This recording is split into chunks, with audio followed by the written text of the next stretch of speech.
What is up, everyone? Welcome to the Rage Traders NRL Supercoach podcast. And today we are going through the halfbacks for the upcoming season in NRL Supercoach 2026. Now, before we get into all of that, if you haven't joined Rage Traders 1K, the league that I've made, that one lucky person who finishes the highest, who finishes with the total points that is better than everyone else in our league, they get $1,000. That is straight to your PayPal, straight to your bank account, whatever you want.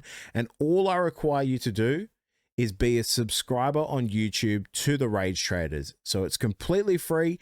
And if you want to join, it's 739499. Again, the league code is 739499. The league name is Rage Traders 1K. So see you in there, and thank you to everyone that's already come on in.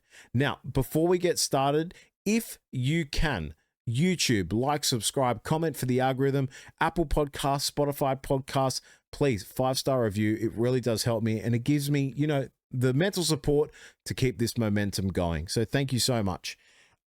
Let's get straight into it, guys. I've done a heap of notes on halfback. I'm super, super excited for this one, to be honest with you. Might even put my leg up for this one because I'm feeling good. Now, let's start off with Nathan Cleary. 22% ownership, $826,100. Now, there is no doubt in my mind, I think a lot of the players in Supercoach will be going, is it Cleary, is it Hynes, or is it someone completely cheaper?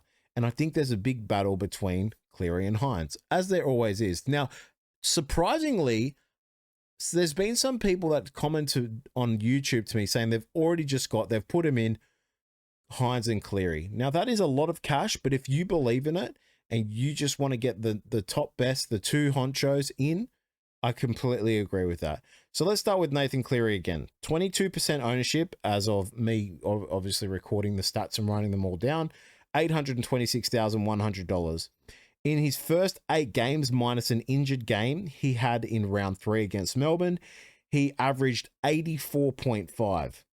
In those 8 games, however, he faced the Roosters twice, Sharks, Broncos, and Manly. Man, that just shows how much of a bulletproof vest this guy is.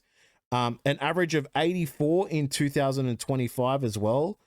He averages, however, an 82 against the Sharks with a higher score of 139. And surprisingly, against the Eels, he averages a score of 62 with a high score of 109. Now, I think it's kind of like the Haas debate. If I don't start with Payne Haas and he does really well, how do I get up to him? It almost feels like the same with Nathan Cleary. And you can kind of say that for every position, but when you have 2 key players that are so paramount and imperative towards Supercoach, it's kind of scary to think if Cleary does start off a bit stronger than usual, let's say he gets anything around 75, 70, around that 70 mark, right? You would live with that, you would hold him, and then they come into, obviously, a much stronger draw, coming into about, I would say, round 7. So round 7, they have Dolphins away, then they have Newcastle away, Manly at home, Canberra away, St. George at home, bye, New Zealand at home, West Tigers away, and then obviously, I should say, however, round 12 is the bye, then you're looking at Origin. So don't be taking into New Zealand and West Tigers away because obviously Cleary will be off to Origin camp.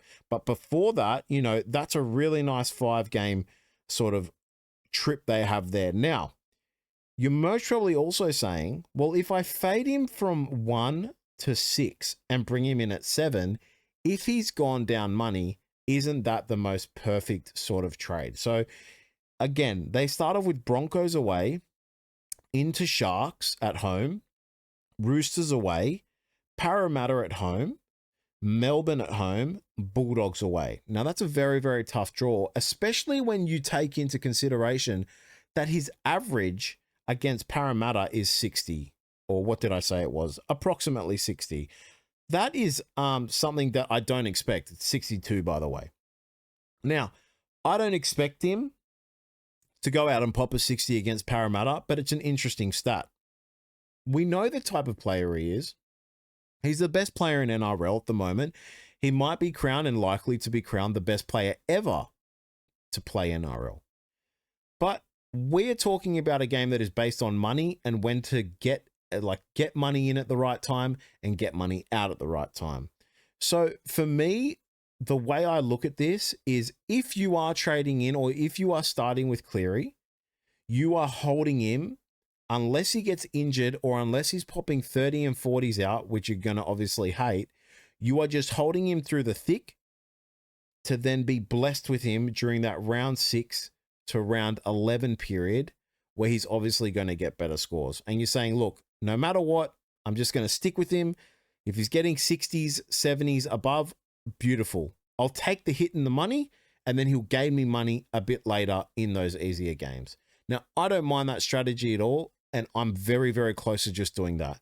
What scares me is if he does get a 40, a 55, which he's capable of, then it starts to get a bit scary. But so is every other player. I mean, you can't tell me that Payne Haas isn't capable of doing 7 less offloads in a game. They play really tight. He doesn't play as aggressive, and he gets a 55 or 60. All of a sudden, you're panicking with Payne Haas a bit. Now, Cleary's the go-to guy on the team. He's the goal kicker. He's the playmaker, the try assister, the try scorer sometimes. Everything revolves around him. When they have an attacking set, he touches the ball. So someone who you'd say is the most core and equipped person to be consistent and high scoring in Supercoach, I just think there's a big, big value point there of just sticking him in early. Now, I don't mind, again, the Cleary and Hynes outlook, and we'll get to Hynes right now because I like him. I do think he's slightly underpriced. I don't think he's heavily underpriced. $749,300 with a 10% ownership, and he has an average of 77 in 2025. That's nice. The thing that scares me a lot with Nicho Hynes is he had a higher score of 135, but his lowest score was 38. He averages a score of 37 against Penrith, who they verse in round 2, and that's at Penrith's home, I'm pretty sure. So if Penrith do lose to Broncos at the start, and I just don't see them losing at home against Sharks. So what worries me, and I know it's only one game, but again, Sharks versus Gold Coast, that's great. But that first game, it's going to drop out the quickest. So if they verse Penrith that second game and he has an awful game, or he just has an under par game where he scores 30 to 40, it kind of worries me for Hynes because I know I've been an owner of Hynes for 2 seasons, and it is the most, I don't even care what anyone says to me, out of everyone I watch in the NRL Supercoach, Nicholas Hynes is the most frustrating watch. There was one game where it was like 39 minutes into the first half and he was on 13 points. And I was like, this guy has done nothing all game. Then he did like a line break assist, and he got a couple more points and he went up to like 36. And I'm like, okay, I can bear with that. But this guy has you hanging on the edge of your feet. Like with Cleary, I'm like, I feel more confidence. With Hynes, I don't know what to expect in a game. And also with Hynes, I feel like against the better teams, he actually doesn't produce as much, which is really, really annoying. I shouldn't say this every time, but against Penrith, he gets a 50. Against Bulldogs, he gets a 60. Against Melbourne, it's a 63. I mean, there's scores in here that I'm looking at Nicholas Hynes of a 51, a 48, a 57. These are scores for someone that is paramount to a team that is like the Cleary of the Sharks, that should be like the Cleary of the Sharks, that you don't want to see. Now, the one thing I will say is that just like last season with Blake Brayley for Cronulla, you know, they said run more, be more aggressive, do what you need to do. And you saw towards the end of the season for Cronulla Sharks, they basically said Hynes is going to start controlling more. Braden Trindle accepted that. Now, comments came out that Braden Trindle also said they're in the best position they've ever been between the two of them. That's also good to hear. But from round 19 to round 27, Hynes had a 137 against Dolphins. He had 145 against Gold Coast. He had a 77 against the Roosters. But when he has a 51 against Souths, when he has, 51 was his lowest score in that period, but even just a 77, 79 against North Queensland, St. George, a 72 against Bulldogs, good to see. But are we going to see the same Hynes start off the same way as last season? That's what worries me. That's what worries me. So the one thing in his favor is I think he is just a tiny bit unders. If he was around that $750 to $770,000 mark, I wouldn't be going anywhere near him. Now, I think a lot of people are going close to him because of their opening draw as well. Gold Coast at home, which should be a favorable matchup for them, but we don't know which Gold Coast will turn up. Penrith away, into Dolphins at home, into Canberra away, into New Zealand at home, Sydney Roosters at home, into a bye. Then they have a great little round 8, 9, 10.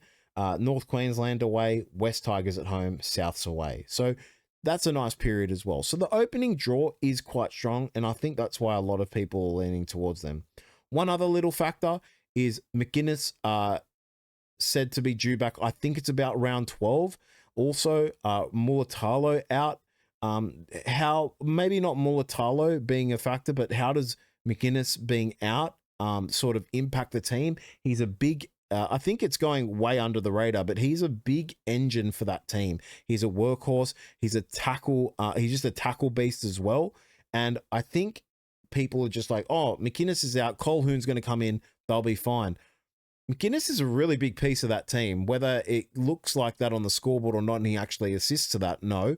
But when you look at his stats and what he does throughout a game, I think he's going to be really missed. And that's something we really need to look at. So waiting for the trials for that. But I want to see, how is Nicho more of a leader and a controller for the team? Is it back to old Nicho in the trials, the preseason, and then go from there? But at the moment, I respect him for where his price is. I don't respect him for who he is. As a Supercoach pick, I respect it because of his price. And that's why I understand why people are going to him. All right. Next, let's go into a lot of people have been talking about this gentleman, Isaiah Katoa, $639,300, a 7% ownership, last season priced at $505,200. He has an average score of 65 with an average base of 26.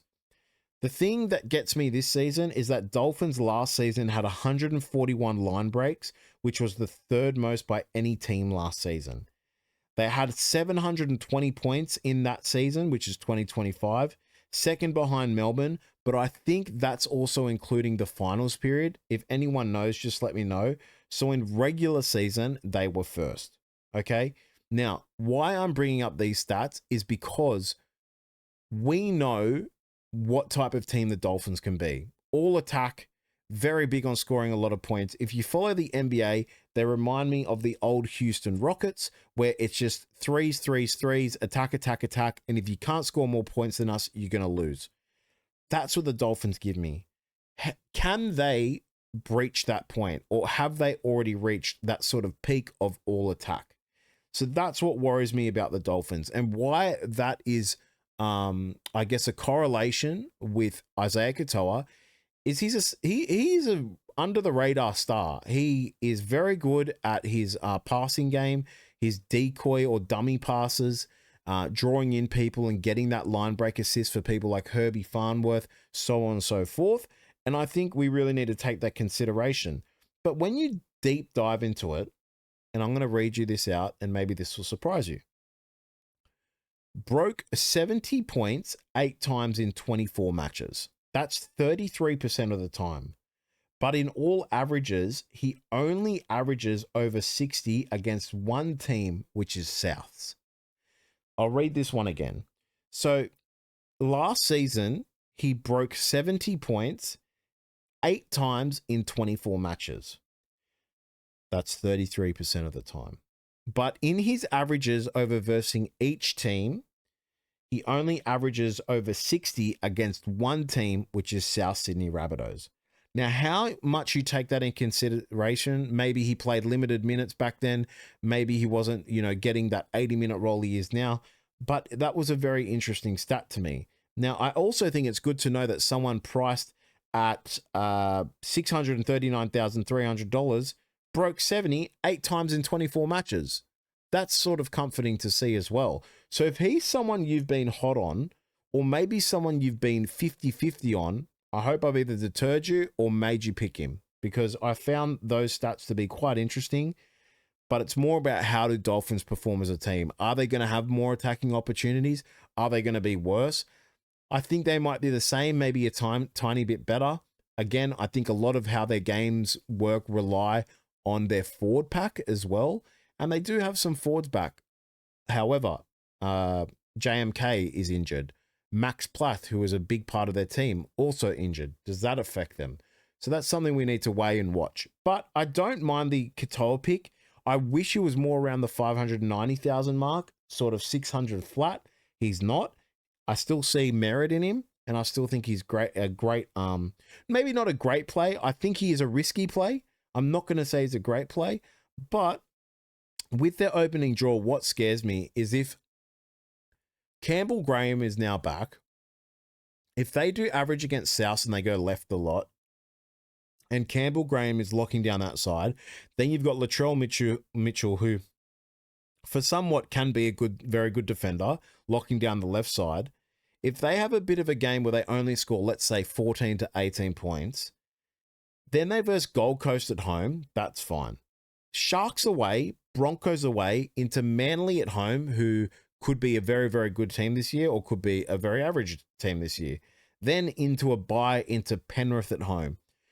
You are really relying on these first two games to go very well for you, because if they don't, I think alarm bells are going to start ringing. And that's what scares me about Dolphins players like Katoa, Herbie Farnworth, not so much like Flegler and these low guys, even Cobbo. So that's something I really won't want to wait and see.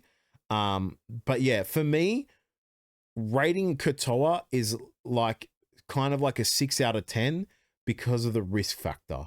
But if you do choose him, I think it's very easy to sort of maybe look at going down to a Mitchell Moses, even looking at a Dylan Brown. So yeah, that's the way I'm sort of looking at it. All right, let's go to the next one. Jaden Campbell, $711,400. 4% ownership, average score of 73 in 78 minutes. Had a great end to the season run. 115 against the Warriors in round 21, 112 against Penrith in round 22, 116 against West Tigers in round 27. We have to remember that Warriors and West Tigers do leak a bit of points. So although they're great numbers, we need to just understand who the opponents were. But against Penrith, that is a great, great score. He has an average score of 36 against the Broncos, 45 against Bulldogs, 35 against Canberra, 53 against Melbourne, and 55. I think it's a 53 or 55 against Melbourne. I wrote that both here. Highest average is 99 against the Warriors and 80 against Penrith. First 3 games are away, which is what scares me about him. He has Sharks, Dolphins, and North Queensland away. Then St. George at home into a bye. The thing I'm struggling to understand is why would you go Jaden Campbell over Nicho Hynes when there is literally a $30,000-ish difference between, I think, a more consistent scorer being Hynes? That's the only thing that scares me. Now, if Gold Coast Titans come out firing, I think you've just hit the golden nugget. I'm not even going to joke. If there's one player who I think you can hit this season, that if they start off super strong, and that's Jaden Campbell, it's going to be a very, very interesting season. I don't think he's a massive risk. I just am more worried about how the Gold Coast Titans perform and what team they're looking to be. Now, if in the preseason, the Gold Coast Titans come out and they look the goods, they look like a 10 times better team, Tino's fit, Jaden Campbell's working really well, they're scoring points consistently, AJ Brimson's looking good, then I think you'll see his ownership go up quite a bit. But if they look mediocre, I don't think we should go there. I really do. And maybe he's just a wait and watch. Maybe he is an easy Hynes to Campbell play where we go Hynes and we go, you know what? If Hynes doesn't succeed, just go down to Campbell. But then if you're going Campbell to Hynes, you got to find that 35, 37K, whatever it is, and do a bit of a double trade. So that's how else I look at it. Next, I have Sam Walker, $683,300, 6% ownership, average of 70 and 70 minutes, with a game included where he scored 4 points in 8 minutes and got injured. Yes, I said included. So still with that game, he had an average of 70 and 70 minutes. 2022 average of 59. In 2023, he had an average of 60. In 2024, he had an average of 65. And then 2025, an average of 70. That is a consistent increase. And I think he's a player that can really, really offer a lot this season. He missed the first 18 rounds of the season, by the way, and came back and did all of that. That is absolutely incredible. He scored 80 against Melbourne and scored 74 against the Bulldogs. So these are tough opponents. And I think he's just a high caliber player. Now, if you've watched a lot of my other videos or all of my other videos, you know that I've spoken about him very, very highly. My only question with Sam Walker is not to do with Sam Walker. It's to do with DCE. Do they click straight away? Are the Roosters still going to be that attacking threat that we've seen last season when they can score a ton of points? Because you have to remember that the Roosters had some crazy good games where they were scoring 30 plus points with ease. That's a lot of kicks going Sam Walker's way. I think for memory, his kicking rate was like 92% as well. So that's a lot of extra points going his way. Now, if DCE does a bit of a trindle where he slows his output or, you know, maybe things don't click straight away, that's what worries me the most. And that's why currently he used to be in my team, but he's not in my team anymore. But I do know this guy's a gun player. And if he's touching the ball consistently and constantly, he's going to be a threat. And I think he's going to get a ton of try assists. He's the kicker for the Roosters. They're going to score a ton of points this season. And I think he's a nice pod play. I really, really do. All right. Next, I have Jahrome Hughes, $631,900, 5% ownership, an average of 65 points in 71 minutes. Can he stay healthy is the first thing I wrote. If Eli Katoa doesn't play, does that impact his points even more? Also, I think his average should be a bit lower. When he got injured and missed out on rounds 22 to 26, he also missed out on versing teams on a very hard draw. Broncos twice, Penrith, Bulldogs, and Roosters. Why I say that is because they just versed easier teams on a statistical basis over those first 21 rounds.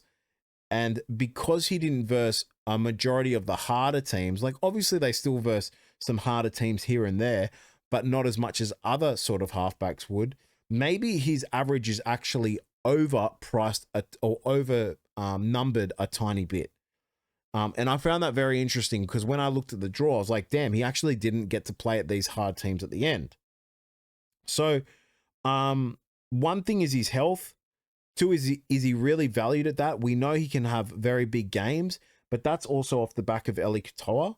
I said, personally, I'm not a fan of the pick as I'm locked into Cameron Munster, and I don't want both my main halfback and 5'8" from the same team. However, Melbourne don't have a bye until round 15, which is very, very nice. So it's a very iffy pick. I think there's value elsewhere, to be honest with you. If it was me, I'd be going Sam Walker over Hughes for sure. I think there's other better picks and choices we've spoken about as well. His price is still a bit high, and he's also possibly has a chance of being quite injury prone this season. So that's something that scares me as well. Next, I have Dylan Brown, $535,300. And I said I'm surprised by only a 6% ownership. An average of 55 in 78 minutes in a very, very average team that performed very poorly last season. I think he can push 60 and his price is really accommodating. I would be super, super surprised if he didn't actually make you money this season. And then I also said, but with a lot of money comes a lot of pressure. Can he handle it? Does he take off some of the workload for Ponga, which frees up Ponga but stresses him out? But if Ponga's then injured because he's got the foot injury, does he then take more pressure early in the season and it takes longer to click in? That's also something. In round 1 of last season, he scored 73 against Melbourne. In round 3, he scored 61 against Bulldogs. In round 13, he scored 68 against Penrith. These are formidable foes, but I mean, these are nice scores, especially from someone priced at $535,300. I wrote next to the statistic I wrote, good statistic. That's one way to talk myself up. Every average he has against every team in the NRL, there is none below 50. His lowest average is 51 against the Bulldogs. I thought that was a very interesting stat because that just makes me think he's going to make money. And that's why he's currently in my team. Now, there's also a chance that he will get 5/8 position. And if that's the case, I think I have to slot him in, even over Munster, to be honest with you. I think he's going to make money. I think he's going to be a great pick. I think the Newcastle Knights attack has to be better. And to be honest with you, I think he has to play to the potential of a $13 million man, right? He's getting paid an absolute ton. And for me, you cannot play bad when you are getting that much money. Now, whether he becomes the core of the team with Ponga, we have to wait and see. But I think he's going to be a money maker. Not huge. Again, I think something around the 60 mark would be great. But I still think he'll be a very, very good pick.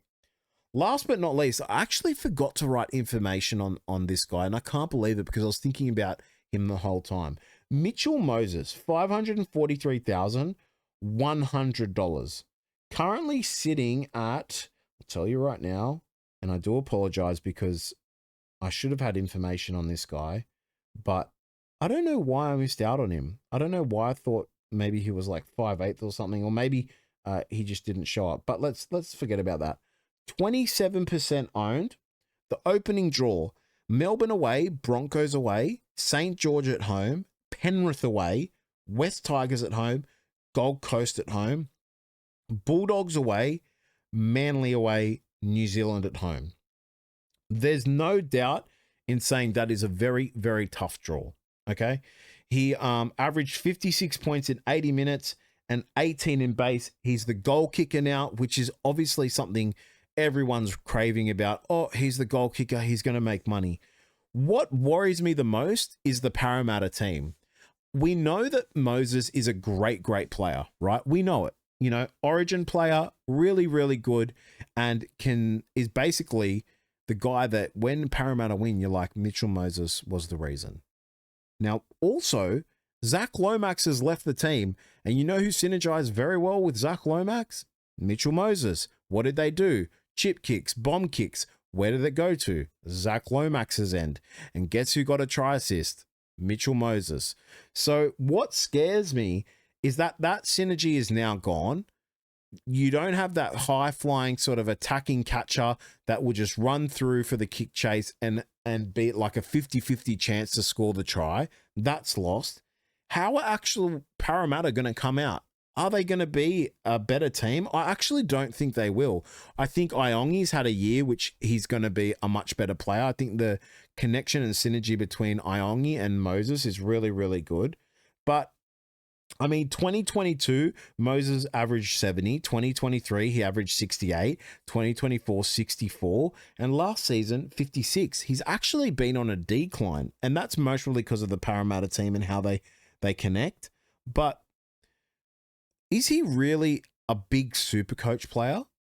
I think the only reason people are going to him is because of this goal kicking. But they need to score a lot of points. And then he needs to make the kicks.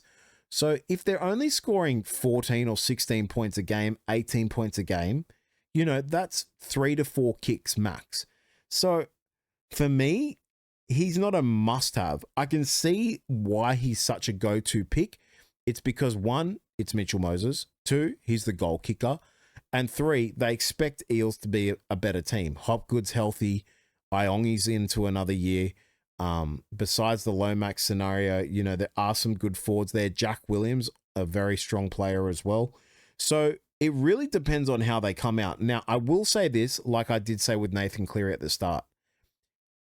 If Eels come out in these opening two games and they just give Melbourne a bit of a run for their money, right? I'll be very, very scared and very, very tempted to go Mitchell Moses. Against Melbourne, he averages 46, minimum score of 10, and that's in a 15-game sample size, max score of 85. So that's obviously interesting as well. Now, there's no doubt injuries plagued him last season.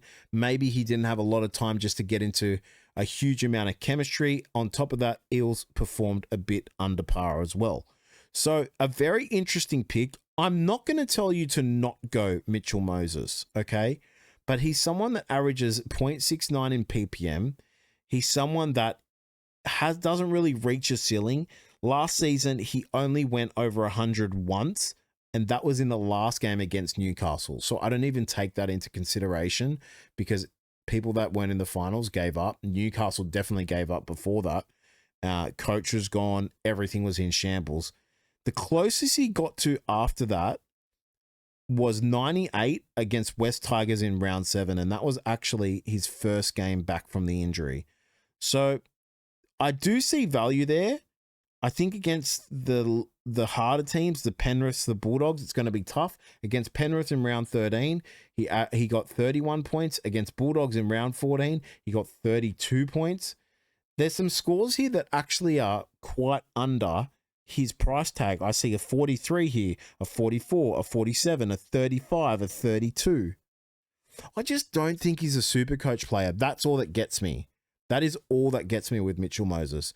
To me, when I think a Supercoach player, I think Herbie Farnworth. I think Jacob Carraz. I think Cleary, who's able to just run at the line and score a try or do a line break into a try assist.